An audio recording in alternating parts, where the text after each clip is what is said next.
Welcome to our debut webinar, Contrary to Popular Belief, Digital Transformation is About People First. This is brought to you by Truliant Talks. I'm Indy Alawalia, and I'm here to welcome you to this webinar on behalf of Truliant Talks. Now, before I introduce your host for today, here's a quick disclaimer. The opinions expressed in this webinar are solely those of the individual guest and do not necessarily reflect the official views of Truliant Consulting. We're all about fostering insightful conversations here at Truliant Talks, and we want you to know that any product, vendor, or service mentioned does not imply an endorsement. If you're seeking professional advice for specific situations, we encourage you to go to our experts. Please remember the webinar's content is meant for informational and educational purposes only. We have a fantastic group of panelists who are eager to answer your questions and ensure you take away the maximum value from today's session. So we encourage you all to please write any questions in the comments section. And if you feel shy about asking any questions, you can just connect with me on LinkedIn and send me a message and I'll get back to you. Also, if you don't already do so, please follow Truliant Consulting on LinkedIn to get notifications of other webinars coming soon, or even links to our podcast series, Innovation and the Future of Pharmacovigilance, which is available on all major podcast platforms. Now, with that, let me introduce to you our host for this webinar, Anjali Shah, who is Executive Director of Worldwide Patient Safety Capabilities and Innovation at BMS. Anjali, I hand over to you. Wonderful. Thank you so much, Indy, for that kind introduction. Welcome, everyone, and thank you for joining our webinar today. I love that we are here to kick off a series of forthcoming webinars, which I'm very much looking forward to. Super thrilled to be kicking off this conversation. It's one that I feel needs to be more top of mind for all of us, and that is around, first and foremost, the people side of digital transformation. So just a little bit of background. We all know very well there's a lot happening in the pharmacovigilance space at the moment. Work to improve our processes, our systems, our tools. These are critical imperatives for us to ensure that we stay on top of changing regulations. We absolutely need to improve our productivity and, first and foremost, our ambition and our aspiration to better harness our data and our information to make better decisions, both during development and for our patients. And ironically, despite that proposition, data shows that nearly 70% of transformation efforts fail because of lack of proper change management and leadership. So let me just say that again, 70%, guys, of transformation efforts fail. And yet much of the conversation and the energy continues to revolve around mostly, if not solely, the technology side of things. So today, my aim is really to explore this topic further with all of you and with a great set of panelists that we have today, and hopefully motivate all of us to start putting people at the center of our efforts so that we can really realize the value and the impact of our collective efforts to drive digitalization forward within the patient safety space. So with that framing and context, again, really thrilled to be your host. Again, I'm Anjali Shah. I currently lead a capabilities and innovation organization within Worldwide Patient Safety at Bristol Myers Squibb. And I am going to ask introductions to begin with Emma. Thanks, Anjali. So thank you everyone for joining the webinar. I'm Emma Brooks. I'm a co-founder of Truliant Consulting. I've been in the industry for coming up to 20 years in both operational roles and then most recently in consulting. So I've been in consulting for the last 8 years and worked in many different areas of pharmacovigilance. So looking forward to bringing all of my knowledge into those conversations we have today. Excellent. How about you, Marianne? My name is Marianne. I used to be a pediatric nephrologist in a hospital setting before joining pharma 23 years ago. I used to work in clinical development and then switched over to safety. And I've worked in safety for almost 10 years in big and medium-sized and small companies. Right now, I'm in a very small company. And with a certain mileage in various work environments, I have also a certain mileage in more or less successful transformations. So I'm very happy to be part of this panel. Wonderful. Thank you, Marianne. And Ajibade, last but not least. Hello, everyone. I feel like everyone's given the years of experience, so I probably would just say I've got about 13 years in drug safety, in different aspects of drug safety, but more recently I'm working as a director for PV, Process Excellence and Learning Strategy. And in that role, I support the department with process development and optimization across the end-to-end PV value chain. But primarily, I lead a team of passionate PV professionals who also have a huge passion for learning and development. And together, what we do is to develop and implement learning strategies and solutions for every function, specific to the different functions we have in worldwide patient safety within BMS. I think we had a similar conversation at World Drug Safety Congress this year in Amsterdam, talking about people. And I'm really excited to be back on this panel, also talking about this, often overlooked topic with some people who are also passionate about this. So happy to be here. Excellent. Thank you, Ajibade. So really diverse set of experiences here, diverse backgrounds. And I also got the impression that the conversation at World Drug Safety Congress was really popular and thought-provoking. So I'm looking forward to digging in. Emma, I want to start with you and really just level setting. Let us imagine together what success looks like. So from your perspective, what does a digitally transformed future in PV really look like? That's a good question, Anjali. So I think we need to differentiate between digitalization and digital transformation. I think digitalization happens first, and we implement and adopt these new technologies that help us to digitalize the world that we're working in. And then the transformation piece kind of happens after the implementation, when we really get to grips with the advantages that these technologies bring to us.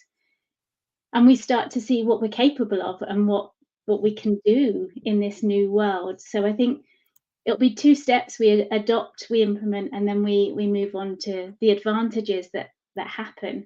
And I think some of the advantages could be consuming more data from different sources. So we can really consume large volumes of data if we're having a helping hand to digitalize and to process information and all of the data that we're getting in.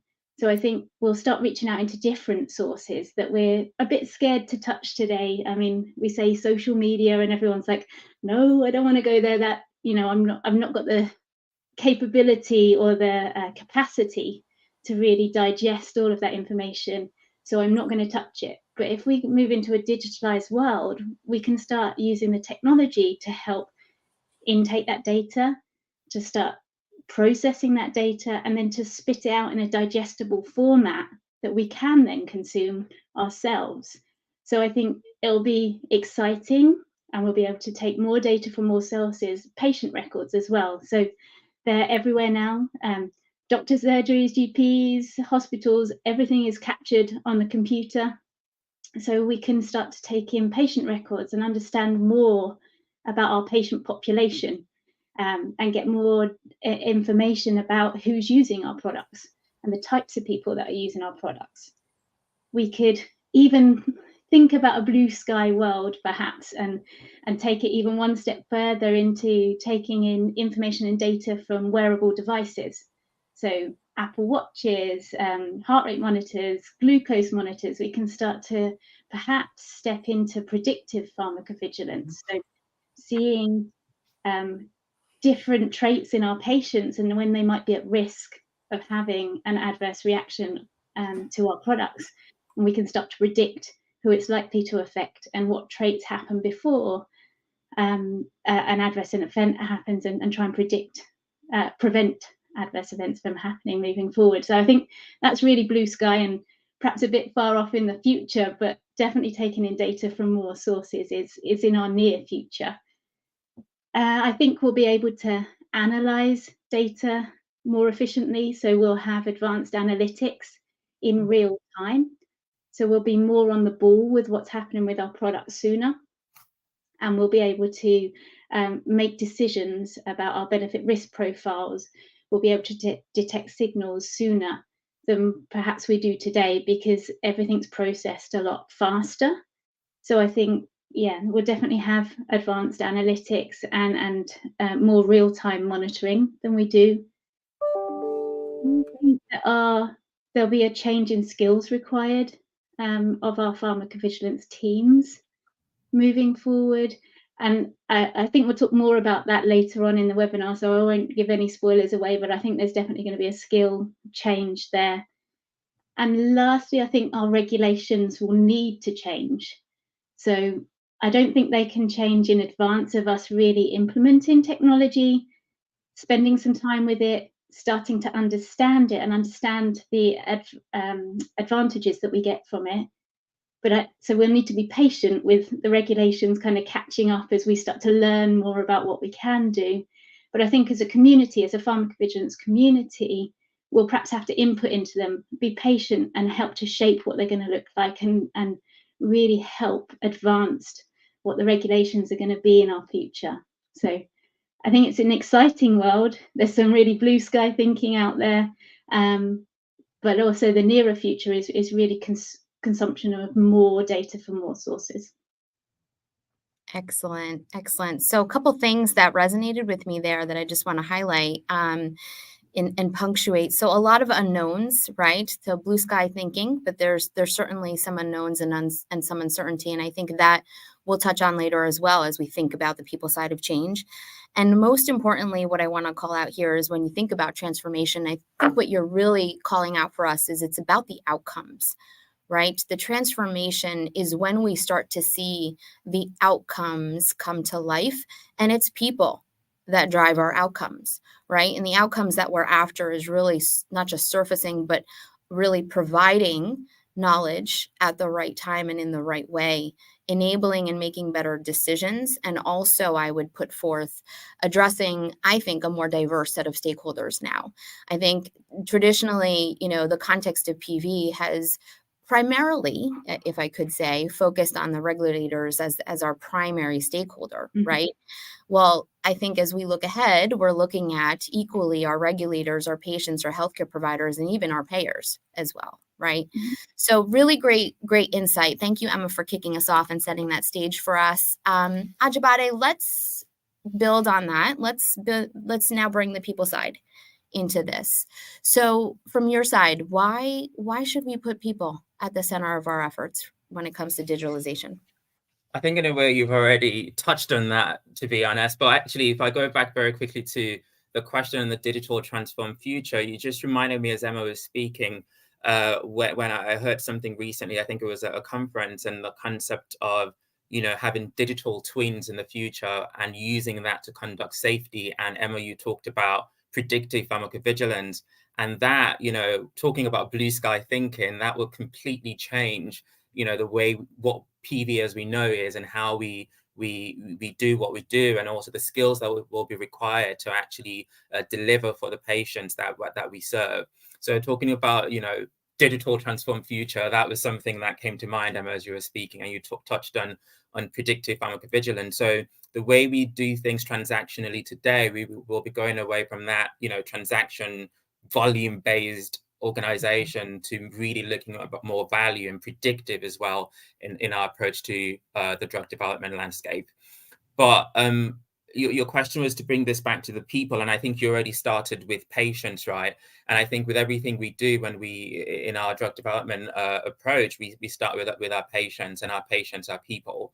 So whatever we're doing to have a digital transformed future in pharmacovigilance starts, in my opinion, with the patient. So understanding what the patient needs are, looking at patient safety-led innovations and starting with that in mind, I think is really crucial, and why people are going to be at the heart of transformation. So one, the patients, they're people, we should have them at the forefront of the conversation when we're looking at digital transformation in our space. But ultimately also when we look inwards, we have to look at our talent, our people internally that will be delivering on that transformation, are people that will be executing whatever strategies that we have for the future of pharmacovigilance to deliver for patients. So when we talk about that, we need to look at the culture and the mindset of the people that we have.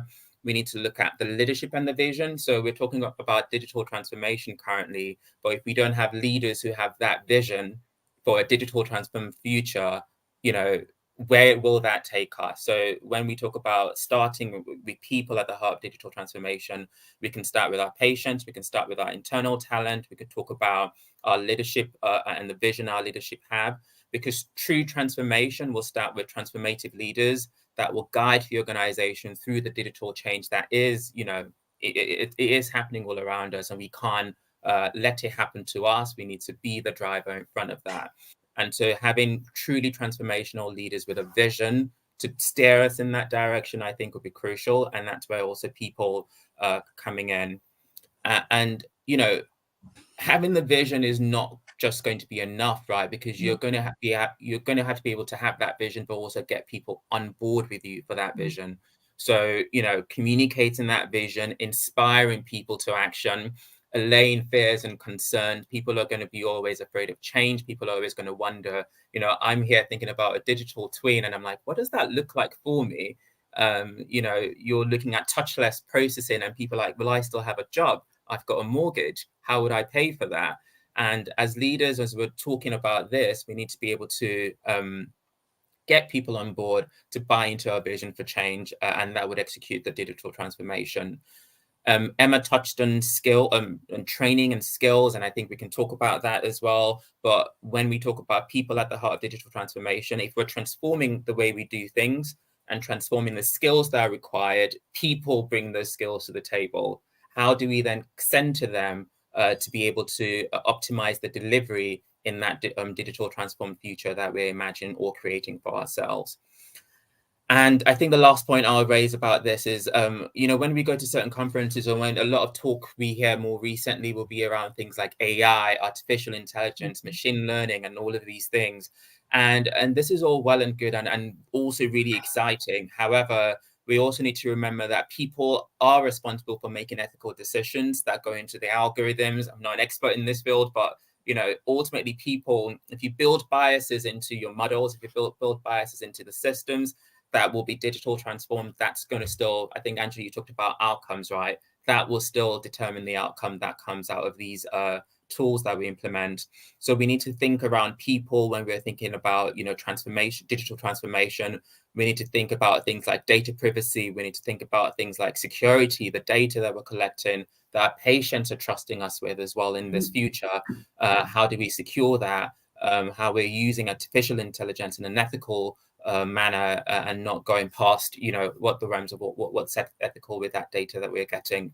So I think all of these are showing where the different touch points are. And I think the people are still at the crux of this, whichever way you look at it. And that's why I'm really excited to have this conversation, because I think we need to be able to amplify the voice of the people, from our patients to our internal talent, that will be crucial in enabling us to deliver this digital transformed future that is inevitable for us in this field. Yeah, that's a lot of really important pieces there that you've highlighted, pretty comprehensive. And I know we'll touch on skills a little bit, as we continue to progress. Leaders, the voice of leaders and the sponsorship, so key. And so as organizations are looking to invest in digital transformation, it's also important that systemically within the organization, what I would submit and share is that it's really important that systemically we invest in also enabling our leaders to build their capabilities, to be sponsors, effective sponsors, but also to have the resources and the tools as well, in order to be able to bring the people side into it as much as we focus on the project side of things. And the other thing, maybe I'll touch on a little bit later that I'd plant a seed for you to start thinking about is, to me, this is also a lot about culture, right? And how do we start to change beliefs and behaviors and values, I think is going to be a really, really important part of how we think about the transformation and what that looks like in the end.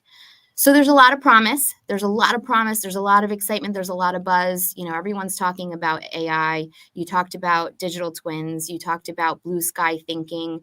What I want to maybe hear a little bit about from you, Marianne, what are some of the challenges that we should be looking out for, and how might we overcome them?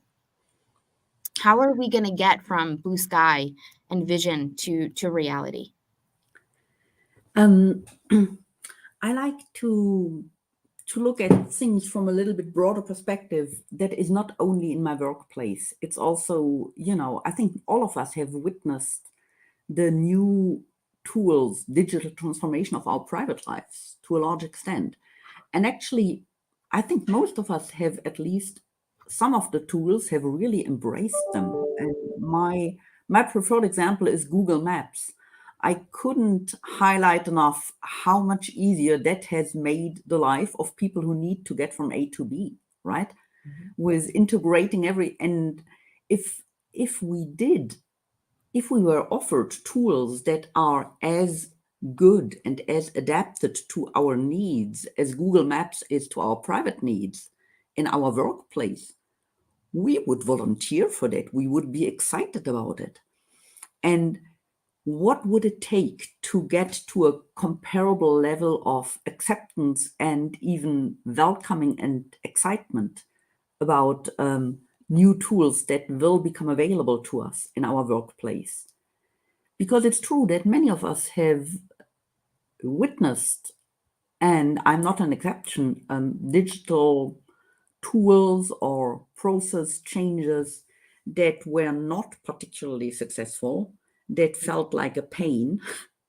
And when you look into the detail, it's very often that you get a tool dumped on you without really having a possibility to express your needs, without the possibility to adjust it to your needs, without the proper training. And that is the recipe for disaster. And that is probably what is behind most of those, like Anjali said, like 2/3 of transformations that fail. Because as everywhere in medicine, also in transformation, an ounce of prevention is worth a pound of cure. And if you prepare such a transformation well by taking into account what people need to successfully transition from one process to a better one, then your likelihood of success will increase tremendously. And I used to compare it with, you go for a large journey, you go for a hiking journey, and you select your shoes. You are not going to just take the cheapest shoes that you can find without really trying them on and go on your long-term hike. That's not how you are going to do it.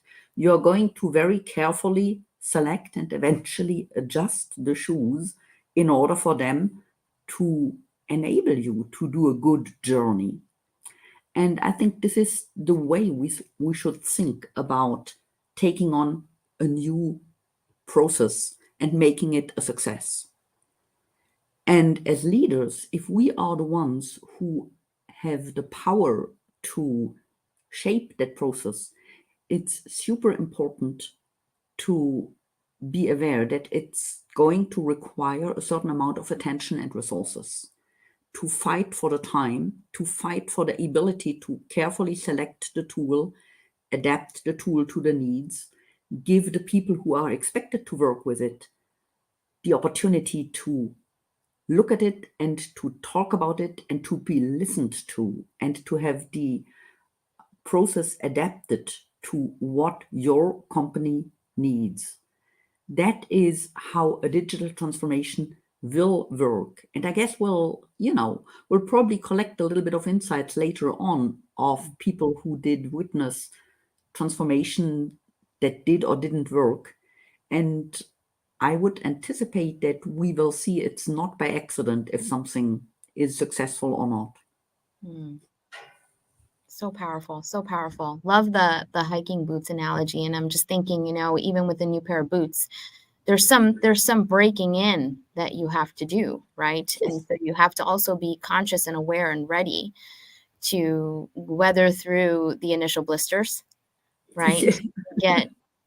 To get your boots quite right and to make it to the top. Emma, what would you add to this? Well, I've been through a lot of processes where people have selected a tool and they've sent out an RFP and asked for people to respond to that. One of the things or the mistakes that I commonly see is that people ask for a reduction. How can we make this cheaper to implement? And so they start looking at all of the components that have been sent in as part of the RFP. And the first things to go, like always, is let's cut out some of the change management. We don't need that. Let's cut out some of the training, the face-to-face training. Let's try and do things remotely or reuse a video of training for everybody.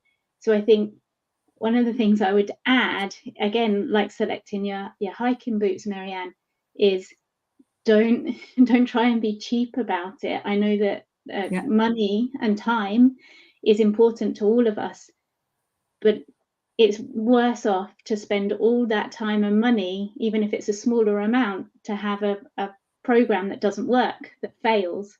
If you put in that little bit extra up front and you make sure that you bring the people along for the ride and you spend time and you invest in them, helping to develop the tools, helping to develop the processes, helping to embedding themselves in the change, that you've got much higher chance of success.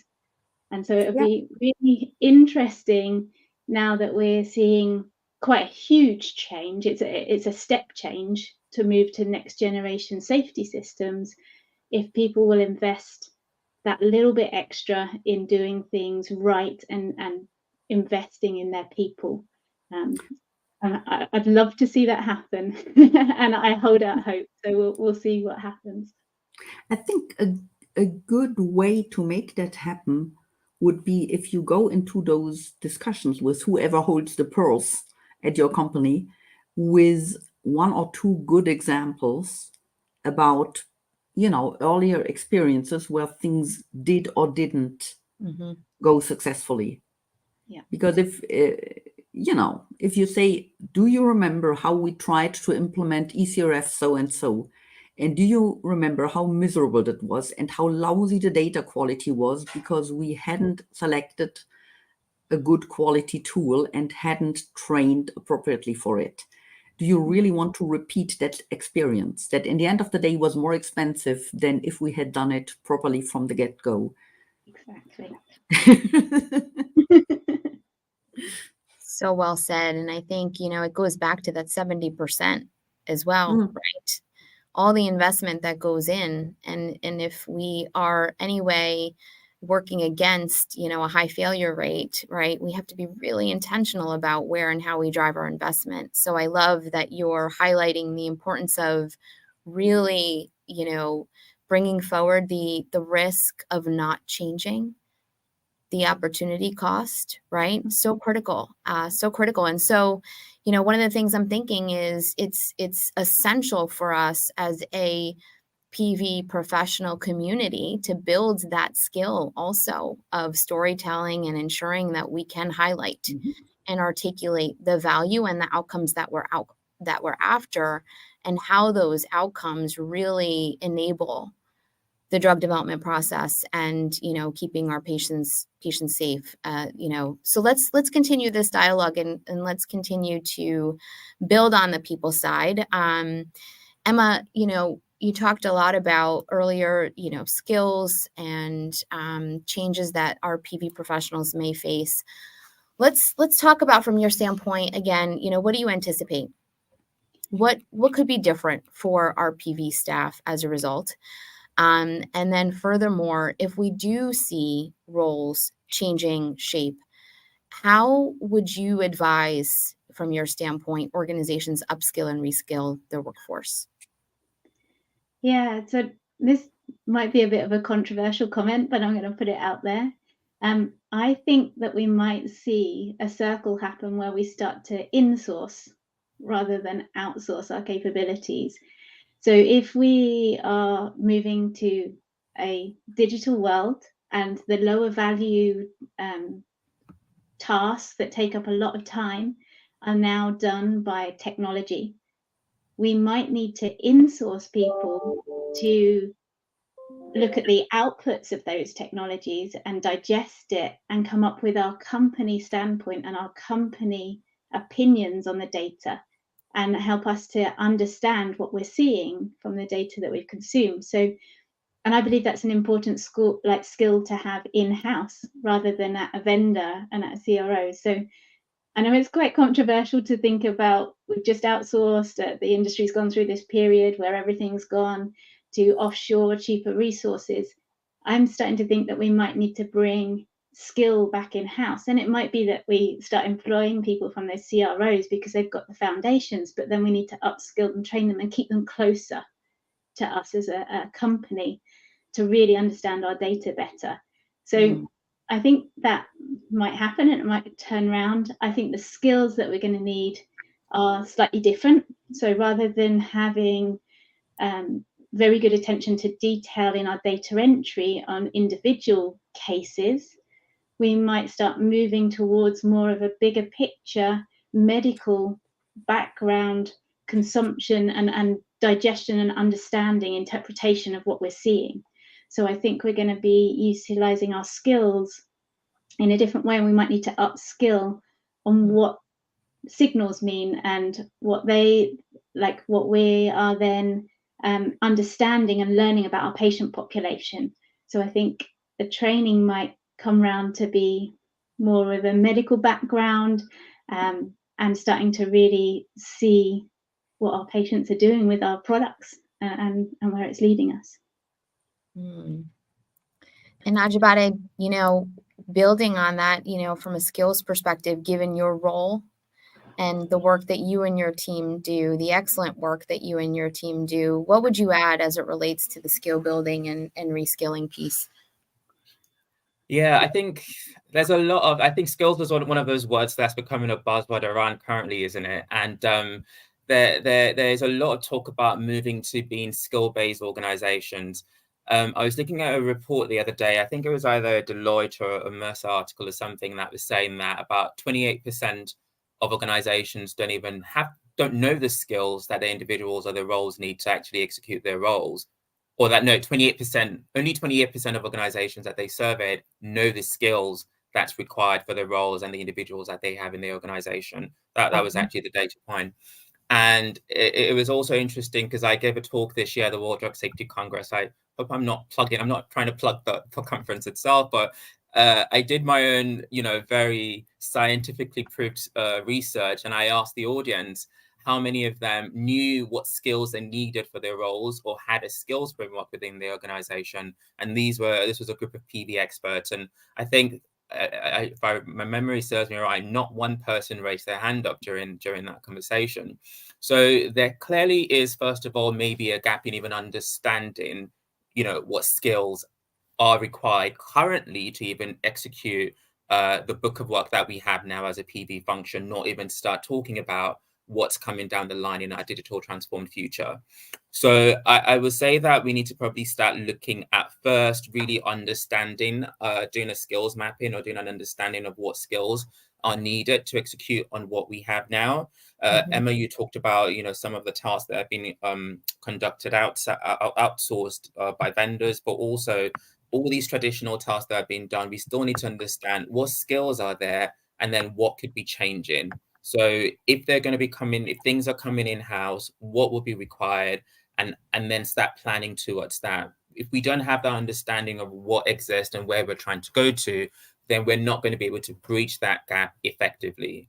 So I would probably start from doing a really good skills analysis of where we're at, and also doing an analysis of where we're going, and then start figuring out how to build the gap.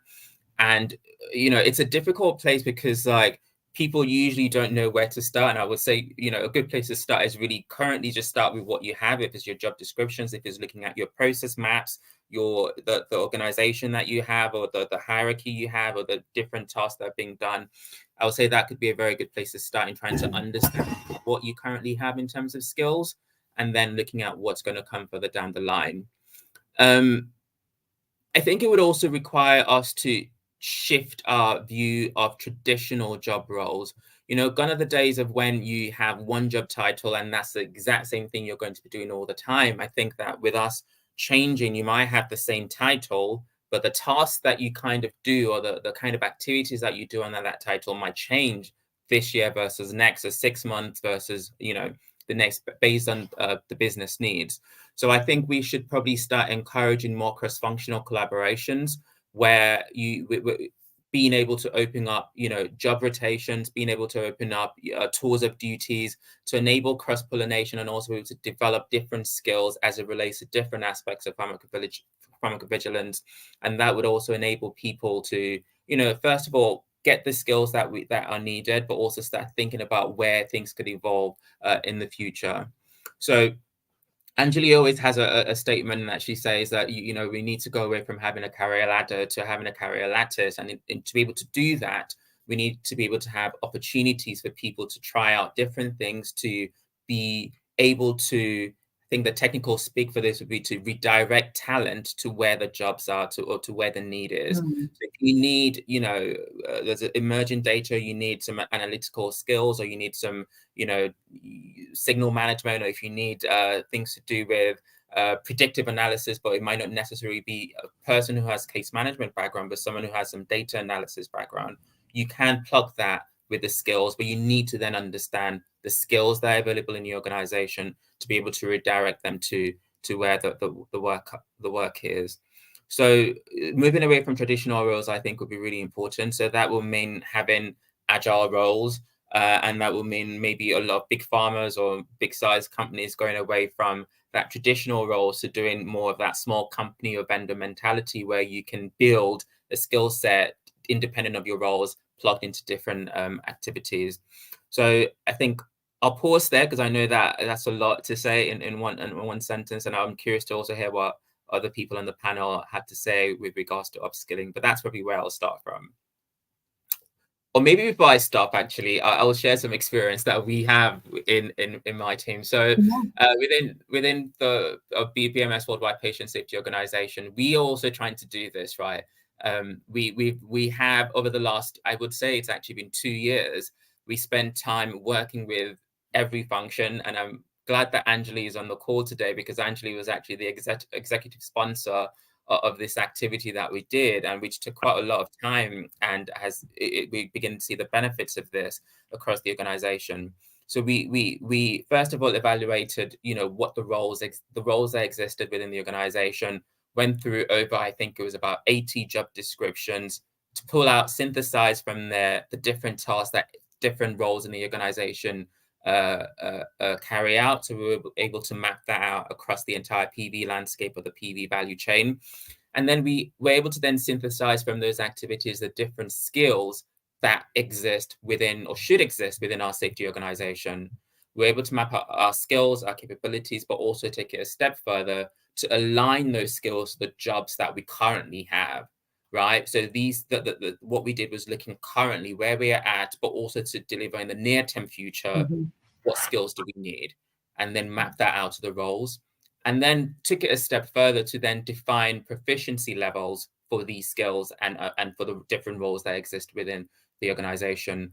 Now, this is something that we could have gotten an external vendor, just bought their description or bought their taxonomy and, implemented it into a system. But we spend the time to really define it for us, because we know that within PV, there are certain nuances or certain skills that might be different across the entire organization. So we wanted to make sure that this was tailored. And quite frankly, we also didn't want it to happen to us. We wanted to take the seat at the table to have this definition for ourselves. And I know this is typically something that, that different functions outside PV do, but we are now in the process of then partnering with HR. We partner with the corporate learning organization to then see, we built a platform, we built an app that supports this. It was also in-house. It was just using Power Apps and Microsoft. So it wasn't anything too fancy, but something truly transformative, talking about digital transformation. But there's different ways this can now go. There's talks about bringing in an AI-based platform that can help with looking at the skills map across the organization. I talked about redirecting talent or skills to where we need those skills. And when we have a skills map, we can begin to think about that further down the line for what's coming and who is best placed to be allocated to those tasks, irrespective of the job titles. So we're not quite there yet, but I think these are areas where, when talking about how we can upskill, reskill, what the impact of that digital transformation could be. These are different areas that could happen. And I know I said I was going to stop talking, but I lied. There's one more thing I'm going to say. I think that when it comes to this, and when it comes to upskilling, we're all familiar with the, I'm going to get this wrong. It's a 70-20-10 principle. You got it. 70-20-10 principle, yeah. And I think that sometimes we try to want to get everything right before we start implementing anything. And we're doing ourselves a disservice. So whilst I've said all this, it's not like we've nailed it. You know, there's still things that we need to do. And so, but if you can even start with the 20%, if it's the, you know, before you can go into the hands-on learning, but really trying to get that foundational learning in place, looking at what's available in your organization, or you'd be surprised that there's a wealth of experience that we probably haven't tapped into, that we can start looking into in what's to build. So we built, just on SharePoint, we built a learning solution called the Hive. And that's where we've actually tried to curate different learning contents that's suitable to the skills that we've defined. And that's a starting point for some people. For some people, they have more experience and they need that experiential learning, and we'll get towards that. But you can start with wherever you can start from wherever you are and slowly build on that, you know, as part of the digital transformation process.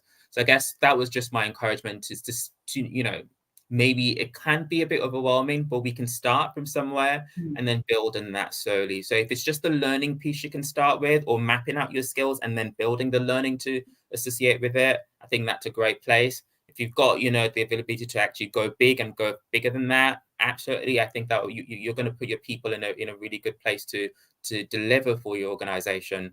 And now I will stop speaking so that the rest of the and now I can't help myself, because I'm really glad that you sort of highlighted our experience there. And there's a couple things I want to just emphasize. One is just, you know, we're talking about big picture things here. And one of the things you've just highlighted in this example, which you focused on, you know, addressing the skill, upskilling, reskilling piece. But really, this whole body of work is also a transformation of sorts. It's a transformation of how we in the PV industry invest in our talent, how we develop and engage our workforce to be effective today and in the future. And one of the things you've just said here, AJ, is have a start, right? We're talking big picture things, but really these incremental wins and this progressive journey is how we ultimately get there. But it's also how we bring people along, right? And then the other piece I want to highlight here is it's about reframing expectations, right? You talked about the expectation of folks want a career ladder, right? And we have an opportunity to reframe expectations around how do you navigate your lattice? How do you build transferable skills? And likewise, as we move into a transformed state, how do we reframe expectations on what success, what does good look like? And how do you measure that? And how do you reward good behavior? That's a big part of people adopting new ways of working and so on and so forth. And I won't even get into the agile roles, because that's a great topic of conversation, Indy. There's a couple things that are coming through, just a shameless plug, maybe some future webinar topics.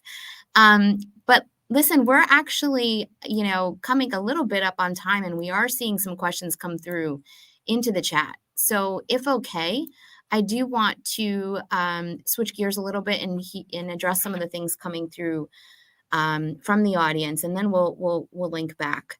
So one of the questions that's come through is very good discussion about the role of people in digital transformation.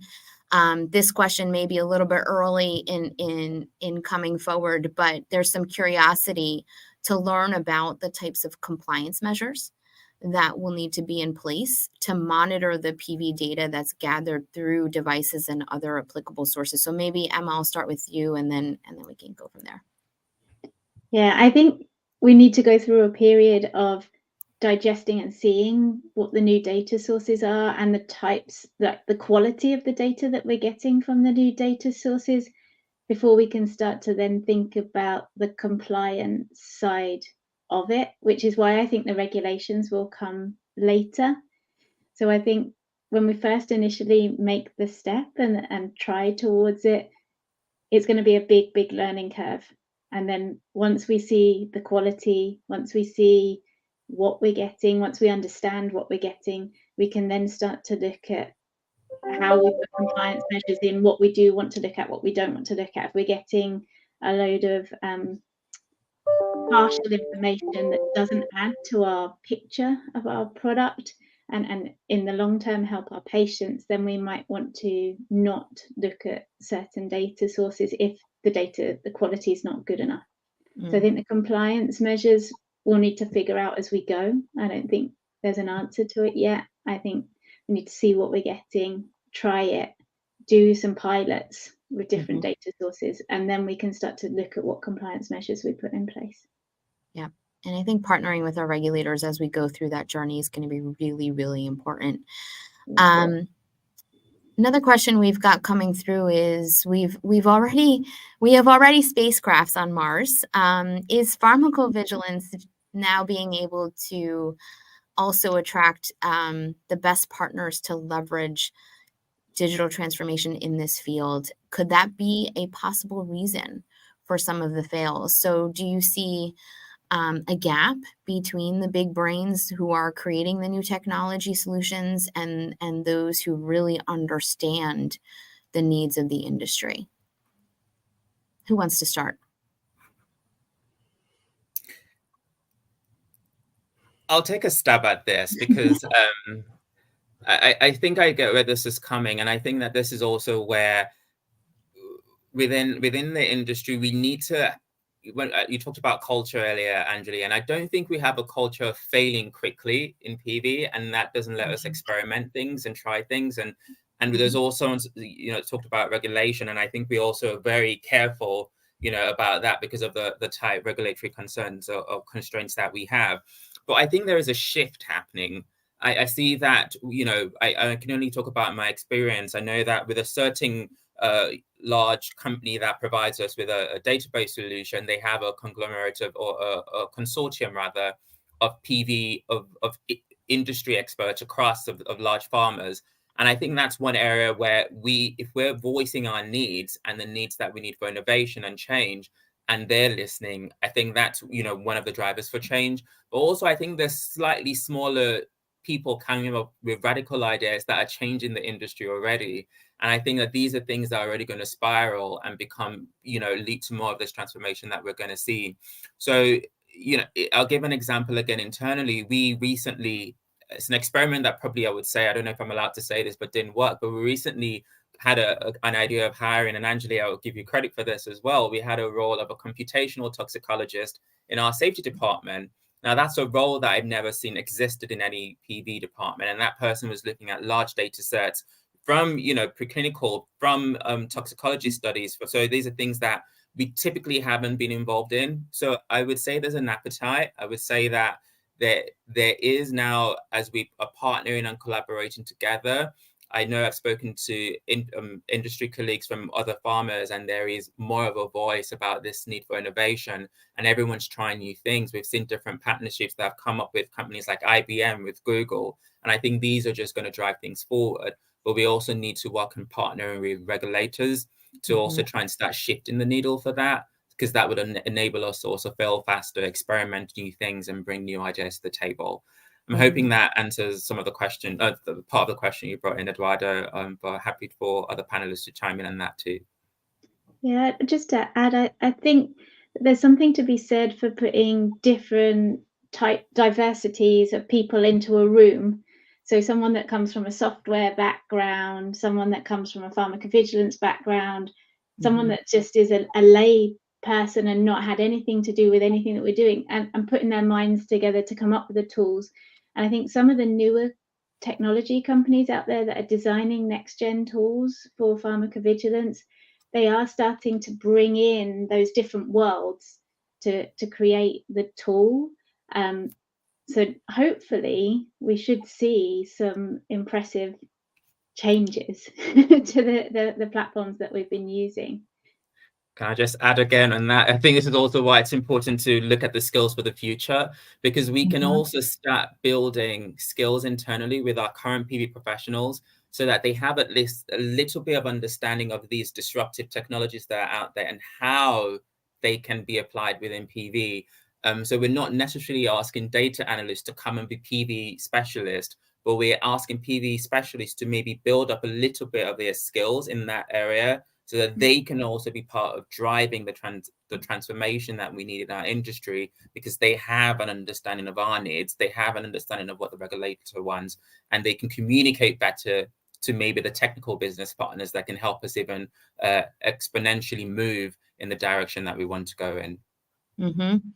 Yeah, and one of the things, Ajibade, you'll be very familiar with is just, specific tactical, tangible example of building skills in the PV workforce. We've included within our core capability set things like design thinking and change management and leadership, right? So these future focused skills, so that we are also leaning into our internal experts and staff to really lead and drive these efforts forward. So lots of questions, and I'm going to continue to move forward here. We've got one from Alberto, and Ajibade, it's a provocative question for you. Don't you think that sponsoring the approach of shuffling resources around based on the business needs will alarm the workforce more than spiking a productive change management effort? Interesting. This is an interesting one, and I know that there are a couple of. There's a few companies that have done work on this in trying to remodel the way they're structured and shifting resources around. And the data around that currently is really encouraging and looking at the future of work. Now, I'm not an HR expert, but I do dabble into this occasionally to really look at how we can form our people strategy as well. So I think this is where, I think that where there is good communication of the vision for people to understand their role in it, and it's not about a chaotic just transferring of people up and down. It's more about looking at where they want to develop, where their skills are best aligned, and would deliver ultimate value for the business. So I think that you're not just moving people around in terms, there is going to be a clear need of where the resource is, where the resource need is, where the skill is, and you can marry those two. What you're going to get there is someone who will feel more fulfilled in their deliverable because they're actually using the skills or developing new skills that they can see a tangible output. So I think there will be a shift in thinking around how that is done. So your question does have a really good point, because I think that needs to be done systematically, and I think that needs to be done with a really careful approach to shifting work around. Just reading the question again. I think that there will be some upskilling that we will need to also do to encourage people to be a bit disruptive. Two, a lot of change management. I think Anjali's mentioned change management there. Agility is also going to be very important. And yeah, I think, just thinking that you have one job title and that's what you're going to be doing for the next 4 years or 5 years, or waiting to get the next level up, I think is going to be a shift for people, but we can support around that. But ultimately, people are going to feel more empowered. They're going to be able to see more deliverable because what they're doing is in line with their aspiration, and not just they're not just another number in the company's workforce. Emma, go ahead. You wanted to add something. I think even the fact that we've got the question shows how important change management is, because by us just talking about a potential principle of something that we could do has raised the word alarm. So I think it's really important and it just highlights how important change management is for us to ensure that there is no alarm within the business, and that it is understood and brought into. That's a great point. Go ahead, Marianne. One thought to this, putting people into various positions, giving them the opportunity for lateral moves. It's not my personal experience, but I did learn at that recent Congress that actually there tends to be a lot of siloing between different departments who should actually work hand in hand. And regulatory and safety appear to be a standard example for people who should work hand in hand and often don't. And actually, if you can get people to volunteer to become an asset to the other group and work with that other group, and also my personal experience in switching from development to safety, it's so helpful because it creates that mutual understanding between the different parts, the different team members. And that actually creates synergies that are, I don't know to what extent they are quantifiable, but they are extremely tangible, and they just add so much to people's fulfillment in what they do and motivation of doing their job well. When the link to the other departments is actually, yes, I know what they do and how they think and why they do it and how they think it. And I know where their task and my task are kind of hooked together in order to deliver what this company or what this medication or what these patients really need or what this regulator really expects. Yep, that resonates so much with me. I spent most of my career in medical affairs before joining PV, and now a big part of my personal mission and ambition is to really bridge the gap between the organizations. And we've done a ton to institute new capabilities and new collaboration models, new operating models, where now medical and safety are leaning into each other for additional information and insight to ultimately enable and inform better communications and better decisions, right? So it's really the portability of talent, among other things, that helps us break down some of the organizational silos, I think, that you're talking about, and that super resonates with me, even based on my personal experience. So one more question before we do a round of takeaways, and I'm going to actually select this one that I think is really at the heart of this discussion, came up earlier. The question is about what are our expert views around why everyone agrees, yes, that addressing cultural issues is a foundational part of change management and foundational to transformation. So then why is it still so often overlooked and underestimated? And why do we see, it's the first thing to go or to get cut? And how can we navigate that?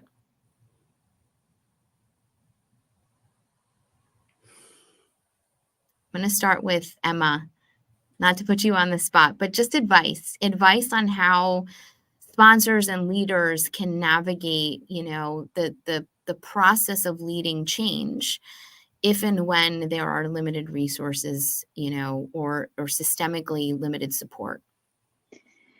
Yeah, so I think for leaders, it's really important. The whole theme of what we've been talking about is to have a vision and make sure that their vision is communicated and they've got the buy-in from their resources, even the limited resources that they have, because they are ultimately going to be the ones that are affected by the change. So I think making sure that your vision is clear and your vision is communicated, and that potentially you've got the chance for your resources to help build that vision with you so that they feel a complete part of the journey. If we don't bring them along on the journey, if leaders don't bring all the resources along on the journey, that's when it creates the friction and the resentment and this doesn't work for me. If they've input all the way along, been a huge part of it, then there's much, much more acceptance of the change, and things tend to be a lot more successful. And even if they aren't successful, people don't point a finger or blame if your culture has been to have everybody involved and everybody come along on the road. It's more like, okay, we all failed at this. What can we do to improve it and to put it better? So I think it's really the themes from this whole discussion is let's strive towards a vision and everybody come along on that road with us, and everybody be a part of it from very early on. So invest the time into making sure the communication is done well and making sure that everybody is able to understand the vision and comes along on that journey with you. Wonderful. Thank you, Emma. Go ahead, Marianne. Yeah, I think the word early on really resonates with me, because when, when in the decisions, okay, we are going to transform and to change the process and to purchase this or that tool, when then the change management is only an afterthought, then it's much more likely to drop. But when from the earliest thought about transforming the process, it's kind of an agenda topic. We will need to shape this change in order to make it successful. If that is on the agenda from day one, then the likelihood for it to carry through is much better. Yeah, that's a great call out. I feel that we have some work to do. We have some work to do, I think, to even just build an understanding around what we actually mean when we talk about change management and what that looks like, because methodologically, right, we often think about the change management side, as you said, downstream. We're thinking about the training, we're thinking about the policy changes, we're thinking about sustaining that change. But so much of what needs to happen first is really the emotional side and the change leadership piece. So for me, I think there's a multifaceted effort and opportunity here, organizations to really invest in their leaders, and also, reframing what we actually mean when we talk about change management and leadership, and also maybe even bringing that capability up and through multiple layers throughout the organization, so that again you can kind of drive that effort forward with the forces that you have internally as well. So yeah, go ahead, AJ. Yeah, I was just thinking as you all were speaking, and I was thinking that as I'm not exactly a change management person, but I think in this general field, there needs to be more in terms of quantifying the value of good change management practices, because I think then that would get people to really understand the impact. I was at a conference, and when there was a budget that was assigned for training and change management, I was like, how did you get this amount of money for this? And they basically said, well, we tried this a few years ago and it failed. And so we learned from pain. And I think we want to be able to stop. If we're able to view a few of those case studies, then we're able to then use that as a starting point anyways for people. But quantifying good change management is something that, as you all were speaking, I think we need to do better at doing at the start of the projects, just as Marion was just saying. Yeah. Wonderful. So how about we do a quick round robin to help round us out here? I know there's a number of questions we've not gotten to, but just to be conscious of time, I'm thinking maybe we take them in and perhaps follow up over LinkedIn and email. Let's start with closing remarks, key takeaways that you want to leave the audience with, or any calls to action. Marianne, how about you go first? Okay. I mean, I will just repeat what I said before. When you are going on a journey for implementing new processes, digitalization or other, but it's going to be digitalization nowadays, be well prepared.